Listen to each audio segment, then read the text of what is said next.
माशर की नई किस्त में तूफान बरपा। क्या अब्दुर्रहमान अपनी गलतियों का इजाला कर पाएगा? रात का सन्नाटा था, मगर चची और चचा के दिलों में एक तूफान मच चुका था। मानी के इंकिशाफ ने उनकी रूह झंझोड़ कर रख दी थी। चची सदमे से, ये क्या कह रहे हो? मानी, अब्दुर्रहमान ने दूसरी शादी कर ली और हमें खबर तक नहीं। मानी गहरी सांस लेते हुए, जी चची, और वहां उसकी एक बेटी भी है। ये सुनकर चचा की पेशानी पर पसीना आ गया। उन्होंने बेयकीनी के आलम में करसी की पश्त को थाम लिया। चचा गुस्से से, ये कैसे मुमकिन है?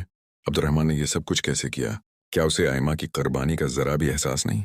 चची की आंखों में आंसू आ गए, उनके लब लरजने लगे। चची रोते हुए, हमने उसे अपनी बेटी बनाकर पाला, अपनी खुशियों की कुर्बानी दी, और अब्दुर्रहमान ने उसके साथ ये किया। चचा का जब्त टूट चुका था। वो फौरी तौर पर अब्दुर्रहमान को कॉल करने के लिए आगे बढ़े, मगर मानी ने जल्दी से उनका हाथ थाम लिया।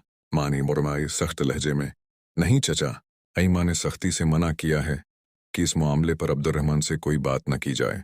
चचा हैरानी से, क्या आयमा ने खुद इजाजत दी थी? ये कैसे हो सकता है? मानी ने एक लंबी सांस ली, फिर बोला, मनी, हाँ चचा, आयमा को सब कुछ मालूम था। वो अब्दुर्रहमान की खुशी चाहती थी, इसलिए उसने कभी शिकायत नहीं की। जब मैंने उसे बताया कि अब्दुर्रहमान ने शादी कर ली है, तो वो हैरान नहीं हुई। वो पहले से जानती थी। ये सुनते ही चची की आंखों में मजीद आंसू आ गए। चाची आंसू पूंछते हुए, ये लड़की आखिर कब तक सब्र करती रहेगी? क्या उसे कभी खुशी नहीं मिलेगी? चचा ने गहरी सांस ली।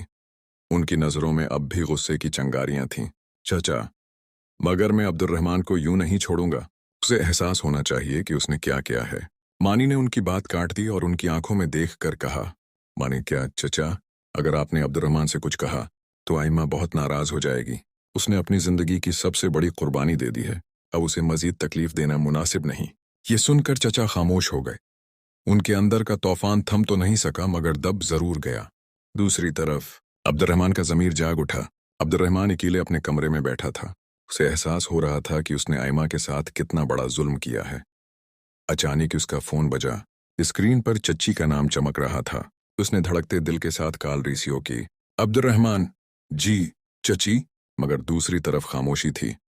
फिर एक ठंडी सांस के साथ चची की दुखी आवाज सुनाई दी, चची, धीरे से, अब्दुर्रहमान, तुमने ये किया? अब्दुर्रहमान के लब कांपने लगे। वो कुछ कहना चाहता था, मगर अल्फाज साथ नहीं दे रहे थे। अब्दुर्रहमान मध्यम आवाज में, चची, मैं बहुत शर्मिंदा हूं। मैंने वाकई आयमा के साथ ज्यादती की।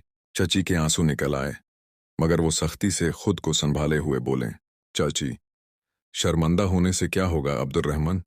तुमने जो जख्म दिए हैं वो कैसे भरेंगे? ये सुनकर अब्दुर्रहमान का दिल जैसे किसी ने मुट्ठी में जकड़ लिया हो। उसकी आंखों से आंसू बहने लगे। अब्दुर्रहमान रोते हुए, चची, मैं सब ठीक करना चाहता हूं, मगर कैसे? चची, यही सवाल हम सब तुमसे करना चाहते हैं अब्दुर्रहमान, अब तुम क्या करोगे? अब्दुर्रहमान के पास इस सवाल का कोई जवाब नहीं था। क्या अब्दुर्रहमान अपनी गलती का इजाला कर पाएगा, या बहुत देर हो चुकी है?